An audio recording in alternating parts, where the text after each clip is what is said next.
இலங்கை கடற்படையால் சிறைப்பிடிக்கப்பட்ட ராமேஸ்வரத்தைச் சேர்ந்த 25 மீனவர்களை விடுவிக்க கோரி மீனவர்கள் சாலை மறியலில் ஈடுபட்டதால் போக்குவரத்து கடுமையாக பாதிக்கப்பட்டது. ராமேஸ்வரத்தை அடுத்த பாம்பன் வடக்கு மீன்பிடி துறைமுகத்திலிருந்து சுமார் 100க்கும் மேற்பட்ட நாட்டுப் படகுகளில் மீனவர்கள் மீன்பிடிக்க கடலுக்கு சென்றனர்.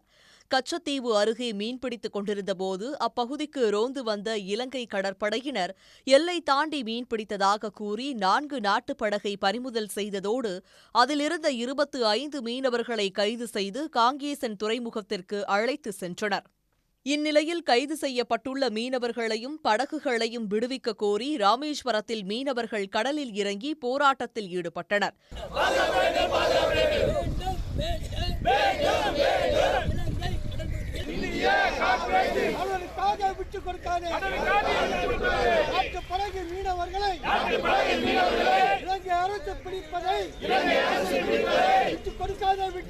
கடலில் போராட்டத்தில் ஈடுபட்டிருந்தவர்கள் திடீரென பாம்பன் சாலையில் மறியலிலும் ஈடுபட்டனர்.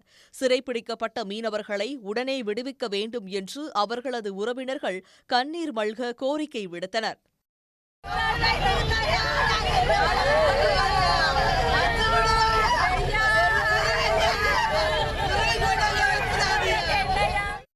பிடிக்கக்கூடாதுன்னு சொன்னான்.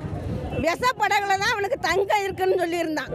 இப்போ என்ன நினைக்கிறான், இந்த நாட்டு படகுலையும் தங்கம் இருக்குன்னு வலை விட்டு கடந்த எல்கோட்டுக்கு கடந்த மக்களை எல்கோட்டை தாண்டியே போகாது இந்த வல்லம். இந்த வல்லத்துங்களை பிடிச்சிருக்கான். மீண்டும் வலை கடலில் கிடக்கு. வல்லத்தை மட்டும் மக்களையும் கொண்டு போயிருக்கான்.